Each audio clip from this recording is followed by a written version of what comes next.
todo mundo aí apavorado com esse surto de doenças respiratórias. É, eu diria que isso prejudica muito, não que assim, não tem como evitar isso, o poder público está tomando as medidas, está tudo ok, mas as pessoas, quando desvia essa atenção, às vezes ficam muito tensas assistindo notícias muitas vezes inverídicas, é, as famosas fake news, né, que agora com as redes sociais se disseminou bastante. E a gente não pode esquecer de que temos que ter, num momento desse, acima de tudo, serenidade. Até porque, como a palavra da moda é imunidade, a imunidade depende muito da saúde mental. Se a gente não dorme bem, a imunidade cai. Se a gente está estressado, a imunidade cai. Se a gente está depressiva, a imunidade cai. Está agitado, cai. Então, para que a gente tenha equilíbrio, tenha saúde física, é importante a gente ter a saúde mental. É fundamental mantermos corpo, mas a mente também sã. Esse período agora a gente não pode esquecer. Mesmo todos, o medo ele traz leva a gente a tomar mais cuidados. Isso é bom, por um lado. Mas por outro lado, se esse medo passar do ponto, ele começa a ser deletério, ele começa eu diria até a imobilizar as pessoas. Alguém que estava antes ainda indo para uma academia, ainda indo, voltando a fazer uma fisioterapia, todo mundo agora está com medo essas 2 semanas. Pelo menos a ideia é que isso seja rápido. Na Europa, essa onda do Ômicron foi rápida e aqui a gente espera também que seja efêmero. Então, janeiro, mês da saúde mental, e nada melhor do que a gente, num momento desse que estamos mais receosos, com a atenção, a vigilância, o medo de voltar tudo que era antes, a gente manter serenidade, manter equilíbrio, buscar fontes de notícias verídicas, evitar fake news, não ficar transmitindo em massa esse pânico, essa tensão, porque saúde mental repercute na saúde física. Então a melhor coisa é equilíbrio. Se o senhor tivesse que falar para a gente agora sobre os sinais que a pessoa tem que ficar atenta em casa com relação ao idoso, que pode estar apresentando sinais, problemas de saúde já, de sua debilidade na sua saúde mental, o senhor identificaria quais?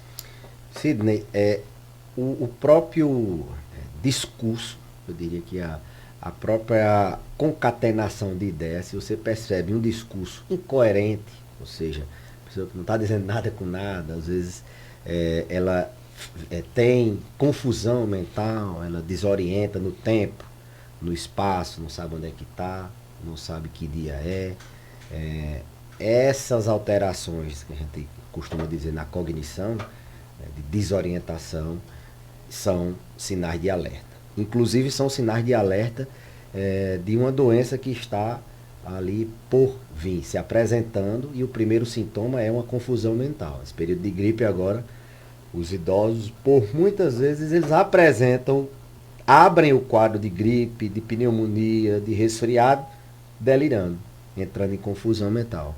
A gente pega, às vezes, o paciente já no começo, a família, mas doutor, você está suspeitando de infecção, ele não teve febre, ele só desorientou de ontem para cá. Eu disse, mas é porque os idosos eles abrem muitas vezes quadros infecciosos com confusão mental.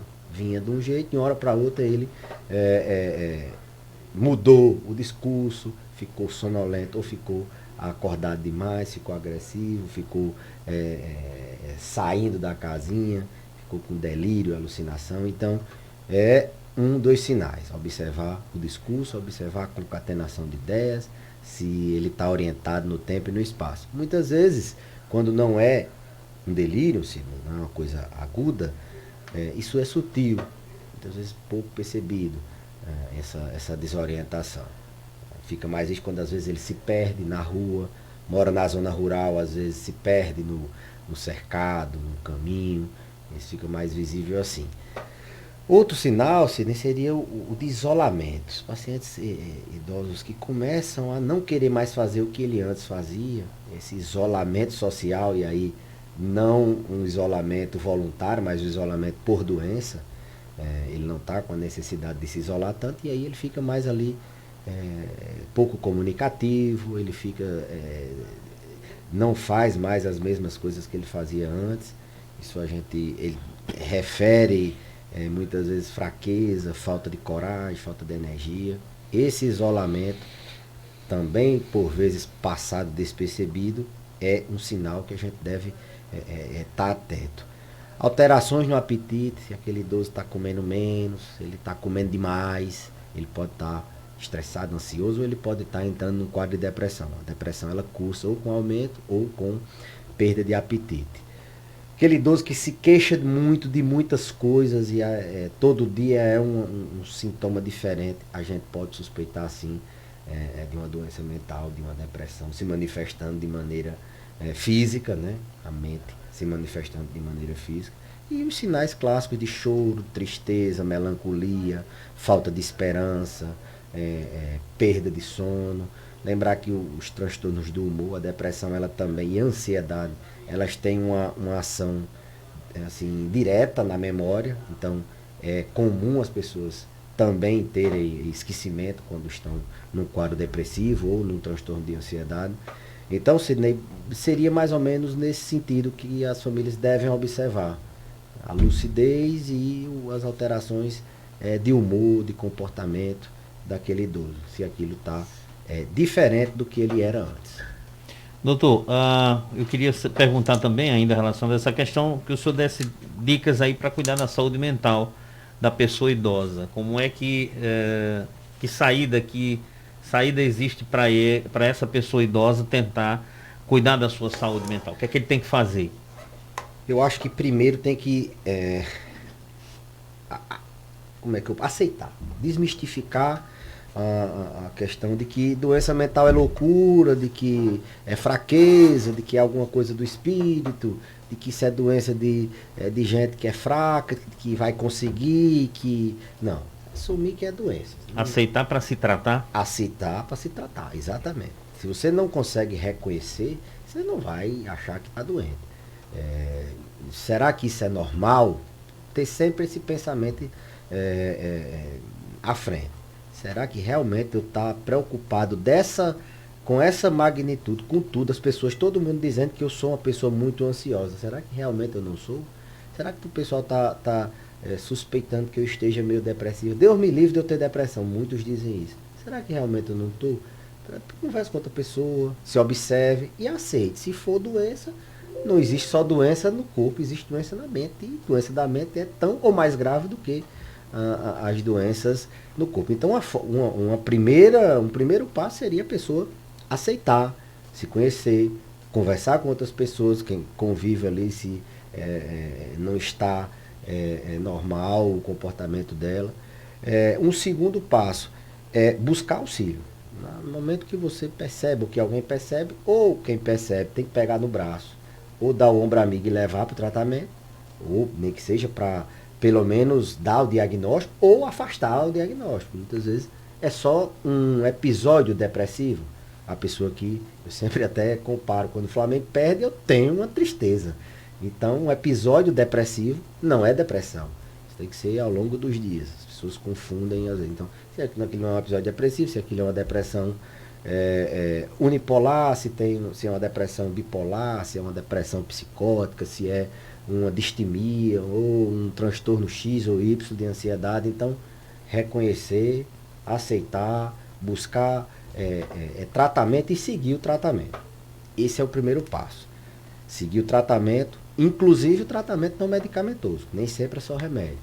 Orienta, olha, você tem que evitar tal hora o celular, você tem que evitar andar nesses ambientes, você tem que procurar ir para terapia, fazer uma atividade física, ter um momento de lazer. A gente vê muito isso no estresse do cuidador, cuidadores que são sobrecarregados. O que eles têm mais dificuldade é de ter um tempo para eles. Eles tomam remédio, fazem tudo, mas eles não querem se desligar, às vezes, ter aquele momento de descanso. Dormir bem, isso faz muito bem ao tratamento de quem tem uma depressão, de quem tem uma ansiedade. Então, o sono, eu sempre digo, o sono é terapêutico. Então, se você dorme bem, você além de prevenir, você também vai estar ajudando ao seu transtorno. Então, aceitar, ir ao tratamento, seguir o tratamento, tomando os remédios da maneira correta, e o tratamento não medicamentoso, seja na terapia, seja com outros profissionais, o paciente tem que aderir. E lá aceitando já é meio caminho andado. Um outro dica, um conselho que eu poderia dar é não abandonar o tratamento sem que o médico suspenda. As pessoas, quando elas têm uma melhora ali no primeiro mês e acham que está tudo bem, e muitas vezes abandonam o tratamento sem fazer o desmame, muitas vezes não está no tempo, que a gente tem que ter um tempo para tratar a doença, e subitamente elas param e o rebote, ou seja, o efeito da parada abrupta do remédio, os sintomas antes podem vir de uma forma muito pior e até mesmo assim, com mais dificuldade de se tratar. Tem um risco maior de ficar crônica, de ficar pro resto da vida aquela doença. Então, também se acabar com o preconceito de tomar remédio. Não, eu não quero porque eu vou ficar dependente desse remédio. Primeiro que ninguém fica dependente de remédio. Fica dependente da doença. Você tem a doença, ou você controla a pressão, ou a doença fica aí. Ou você controla a diabetes, ou a doença fica. Ou você controla a depressão e a ansiedade, ou a doença fica aí. Então, acabar com isso. Se for ter que tomar remédio pro resto da vida, vai tomar remédio. Mas não. A maioria consegue sair, fazendo tudo certinho, consegue sair. Essa história de ficar dependente do remédio é mais um mito, é mais uma coisa que os idosos devem prestar atenção. E já vi, com a guarda baixa, né, para tratar. Também desmistificar o mito do envelhecimento. De que não, isso é tristeza de idoso, isso é coisa de velho, isso é da velhice. Não existe isso. Pelo contrário, a velhice ela traz perdas na saúde física, você fica mais lento, você perde massa muscular, mas ela traz uma resiliência maior, você tem uma capacidade de amar maior. O idoso ele ama muito mais, ele consegue desfrutar do amor, por exemplo, do neto, do que mesmo quando ele é mais jovem, ele não desfrutou daquela mesma forma do filho. Então há alguns ganhos na saúde, não diria na saúde mental, mas de origem neuropsiquiátrica no envelhecimento do idoso. Então, não existe isso que é da velhice. Muito bem, lembrando que você pode mandar para cá a sua pergunta no 3421 3421-2270, tá certo? É o nosso WhatsApp aqui da 102. Inclusive tem pergunta aí do ouvinte em áudio. Vamos lá. Doutor Belise, boa tarde. Minha avó tem 99 anos e ela tem problema de intestino preso, mas eu sempre dou lactulose e resolve.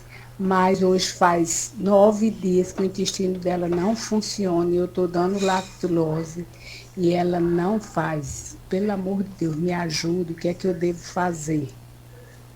Excelente pergunta. Intestino preso num paciente idoso, ele pode trazer problemas seríssimos, né?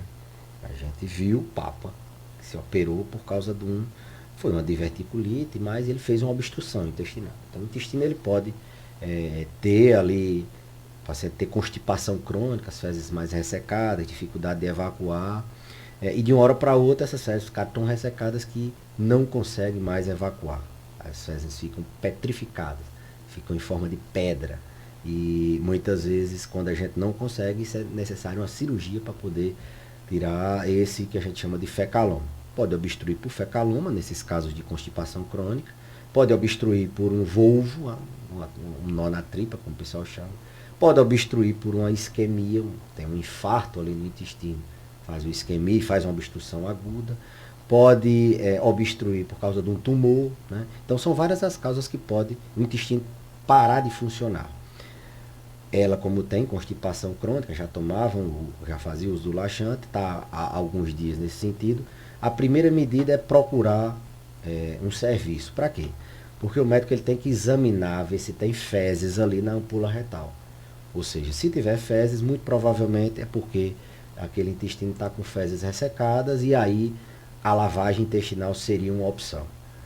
Se ali o médico não palpou fezes no toque retal, ele pode pensar em outra causa. Ele pode pensar que aquela obstrução seja de outra origem, como a gente falou aqui.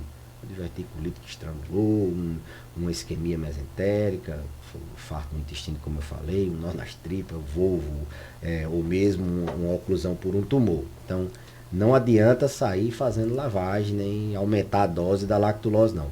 Paciente muito idoso, 99 anos, ele está 9 dias sem defecar, ele precisa ser examinado, precisa ser feito um toque retal, e aí sim, a depender do que o médico veja, vai se proceder uma lavagem intestinal ou um outro procedimento para que se identifique a causa. Isso é até uma mensagem para as pessoas que têm intestino preso. Assim, não é normal da velhice. Tem constipação, tem que tratar, tem que tomar bastante líquido, tem que procurar alimentação rica em fibras, procurar alimentos mais laxativos, como laranja, engolir o bagaço, tamarindo, mamão, ameixa, aveia, porque pode ser necessário numa obstrução você ter que fazer uma cirurgia. Uma cirurgia numa pessoa idosa tem sempre um risco maior do que um adulto jovem sem nenhuma multimorbidade. Então, recomendo procurar o serviço para que seja avaliado esse intestino preso. Não adianta aumentar a dose da lactulose, não adianta logo sair fazendo uma lavagem, não. É bom que essa ampola retal seja examinada. Muito bem, doutor. Qual é a relação do sono com a saúde mental da pessoa idosa? Se esse sono ele é mal dormido, ele não é bom, isso pode influenciar em algum problema na saúde mental do idoso? Sono, a privação de sono, Sidney, ela tem... Eu vou falar das duas coisas, tanto dormir demais como dormir de menos. Porque muitos acham que dormir de 7 da manhã até 10 do outro dia, é bom que ele dorme bem, doutor, ele dorme tão bem, olha, ele só acorda 10 horas, dorme bem cedinho, de 5, 6 horas, 7 horas. Isso faz muito mal, dormir demais, atrofia, o paciente desorienta mais, ele não quer se alimentar, na verdade não quer nem estar acordado para comer, então, entre desnutrição, então dormir demais também traz problema. Mas a privação do sono, ou seja, não dormir bem ou não dormir, traz inúmeras consequências negativas, tanto a curto prazo como a longo prazo. A curto prazo o paciente ele pode sim, só de não dormir, ele ter delírios, ele ficar achando que tem alguém querendo matar ele, que tem um bicho, que tem alguma coisa. Então a privação de sono ela dá delírio. A privação de sono também dá fadiga, fraqueza e sonolência no outro dia. A curto prazo ela pode deixar você, quem nunca aqui passou a noite sem dormir bem, no outro dia fica todo acabado. Imagina uma pessoa idosa. Então, aquele idoso que fica ali abrindo a boca, cochilando demais durante o dia, você pode investigar que ele está com uma noite de sono, pode ter uma noite de sono ruim. Pacientes que têm privação de sono, eles também têm prejuízo a curto prazo na memória. No outro dia você não consegue se concentrar, você não consegue naturalmente armazenar as informações e isso traz um prejuízo na memória. Então traz prejuízo a curto e a longo prazo. Sono é uma coisa que está diretamente relacionada com as demências. Tá? A literatura robusta de correlação entre sono e Alzheimer, por exemplo. Quem tem transtorno do sono tem mais demência. Eles têm um risco maior de demenciar. Então, quem tem mais transtorno do sono tem um risco maior de ter demência vascular e outras demências. Então, a nossa noite de sono ela traz problemas a curto e a longo prazo. A noite mal dormida também está relacionada com o nosso humor. Não dormir bem no outro dia, a gente está estressado, a gente está sem paciência, está meio triste, meio... Então, a longo prazo também. Sono tem uma relação direta com o humor. Quem tem transtorno do sono tem um risco maior de ter depressão, ansiedade. E quem tem depressão e ansiedade tem um maior risco de ter. É uma bola de neve. Você não dorme bem, piora da ansiedade, piora da depressão, que vai piorando mais ainda o sono. Então, isso traz prejuízos também na saúde mental. Seja ela na parte do humor, seja ela na parte da cognição, dando delírio, demência e assim por diante. Além do sono trazer várias outras consequências negativas na saúde física, né?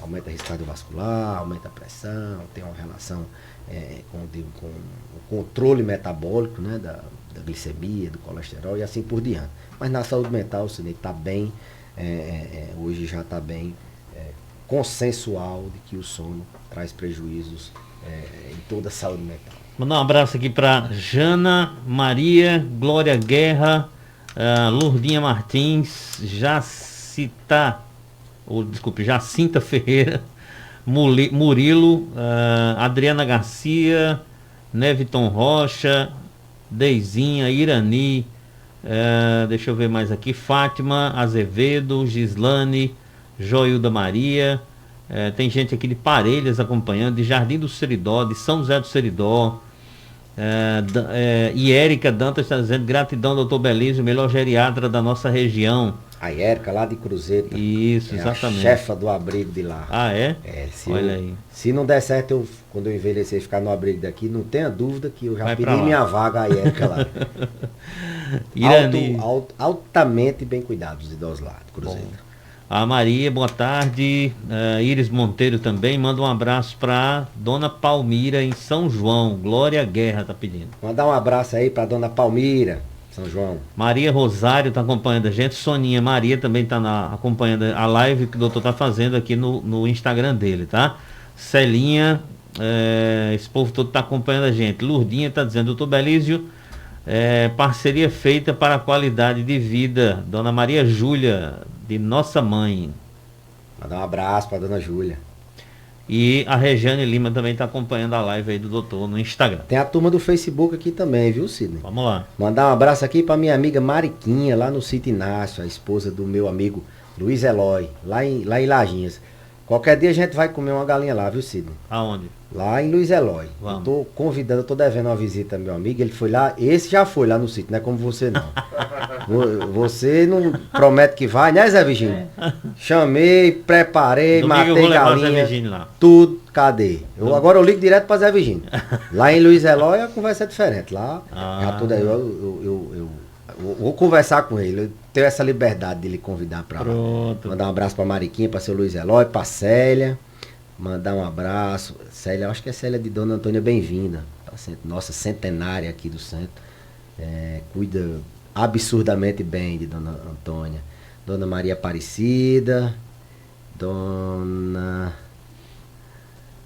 Angélica, lá de São Fernando. E a todos os outros que estão assistindo a live, que não comentaram, mas a live vai ficar no Facebook. Vai, e no Instagram. No Instagram. No YouTube. E depois a gente coloca no YouTube. Isso. Essa turma aí para se inscrever no canal, né, Sidney? Também pertinho de chegar a 10 mil seguidores lá no YouTube. Se Deus quiser, tá bem pertinho. Sidney. Doutor Belísio, geriatra, né? Iris Monteiro está acompanhando. Doutor Belísio é um grande mestre e anjo. Celinha Azevedo, boa tarde. A Regiane Lima, boa tarde, pessoal. Sou Regiane, moro no Ceará. Abraços para os meus pais aí em Caicó. Lourdinha Martins está dizendo que está assistindo em Campo Redondo. Doutor Belísio, o que causa o AVC? Quem está perguntando é a Maria. Eu acho que é da família de Dona Júlia.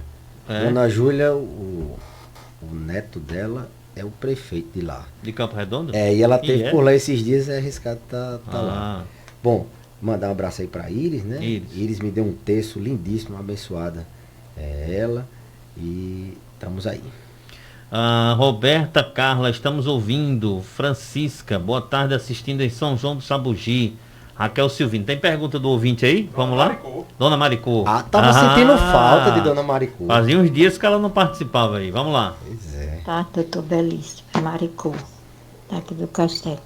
Eu queria saber se, porque meu esposo à noite, ele só quer tomar vitamina de abacate. Ele não quer comer outra coisa. Aí eu tenho que fazer a vitamina para ele de abacate. É bom ou não ele tomar? Antes do doutor falar, eu gosto muito de abacate. É muito bom. Abacate amassado, que acho que é no México, no Chile, chama de guacamole. Né? É salgado. É salgado. Aqui eu boto açúcar. Eu dando açúcar e fica gostoso demais. Pelo amor de Deus, a gente pedindo pro povo tirar açúcar, esse homem vem com essa conversa mole. Açúcar, pra lá. Ai. Mas vamos lá, doutor. Fale sobre o abacate. Olha, só pra Dona Maricô ter ideia, você falou de abacate, a minha janta, meu pós-treino é abacate com whey. Todo dia eu como abacate. Porque abacate ele é uma fruta que tem uma gordura boa, então, aquela gordura que limpa o sangue. Então pode continuar dando aí a vitamina de abacate, logicamente que sob orientação do profissional nutricionista, mas é uma fruta excelente que a gente não tira jamais de uma dieta que não tenha nenhuma necessidade. Um abraço aqui para dona Janete Maia, para Geme Carla, dona Janete lá de São Fernando. Tem mais pergunta aí? Esse de cima. Vamos lá? Não, esse de cima. Esse aí que você tá com o dedo em cima. Vamos rodar. Boa tarde, doutor Belísio. Doutor Belísio, eu queria fazer uma pergunta, porque sempre tenho uns estralos no meu pescoço. Isso pode ser o quê? Eu não tinha isso antes. Eu tenho 50 anos, não sou idosa, mas já tenho 50 anos. E antes eu não tinha isso. Agora eu vivo dando uns estralos no pescoço. Toda terça eu escuto o seu programa, viu, Sidney? Adoro escutar o doutor Belísio explicando as coisas. É Santana aqui do Valfredo. Agradecer aí a Santana, a audiência e a pergunta, né? A gente sente falta de Dona Maricô exatamente porque Dona Maricô sempre manda perguntas interessantes e meio que ajuda bastante aqui, que serve para muitas pessoas. Então, Santana, esse estralo no pescoço, na verdade, o estralo na medicina a gente chama de crepitar. É quando está ali estralando. Joelho, quando está estralando, o tornozelo, o ombro, quando está estralando. Isso é um sinal de uma doença chamada osteoartrose ou osteoartrite, famosa artrose, famoso desgaste nas juntas. Então, possa ser que você esteja iniciando um processo de osteoartrose nesse. Lógico que se não tiver tido uma pancada, alguma coisa, que crepitação também pode ser uma fratura. Nesse caso, não. Muito provavelmente é um desgaste da articulação que vai diminuindo ali a lubrificação entre um osso e outro e vai batendo o osso e outro e vai estralando, né? Assim a gente vai dizer, vai crepitando. Então, provavelmente é artrose. Provavelmente eu digo assim, pela única coisa que ela me disse, porque pelo rádio a gente tem como examinar, pode ter outros comemorativos, mas é um sinal de artrose estralar, crepitar. Artrose, que é essa doença que causa desgaste nas articulações, e isso vai fazendo com que o paciente tenha sintomas como dor, como limitação do movimento, o pescoço já não é do mesmo jeito porque ele estrala, fazendo com que as estruturas ali em volta fiquem tensas, fiquem doloridas, muitas vezes incha. Então, artrose é esse desgaste que acontece muito mais na velhice. Na verdade, começa 40, 50 anos, o paciente começa a ter já sintomas desse desgaste da cartilagem e o processo de regeneração. Então, o estralo é um sinal de uma doença conhecida como osteoartrose. Muito bem, mandar um abraço para Lourdes Medeiros em Jardim de Piranhas, Zé Nilton Cambista aqui em Caicó, Israel Galvão, Silene e Damião em Jardim de Piranhas, todos na audiência do programa. Olha aí. Valeu, doutor. Um abraço aqui também para Eugênio, para sua esposa, ali no Itães. Forte abraço para ele estar aqui com a gente no Facebook, Dona Graça Oliveira. Ela fez Doutor Belísio, eu fui operada da veia aorta, fiz uma angioplastia e já com um ano, agora novamente, minhas pernas voltou a doer, na curva da perna dói muito, que estrala. Como eu falei, o estralo pode ser a crepitação, pode ser artrose que esteja ali, mas paciente que faz faz cirurgias de revascularização, salvo engano foi isso que ela fez, muitas vezes ele tem que tirar uma parte de uma veia que circula na perna e a safena, e isso pode dar dor. Se a dor não for na junta, na articulação, pode ser circulatória. Se for na circulação, juntamente com essa crepitação, estralo, a gente pensa mais em artrose.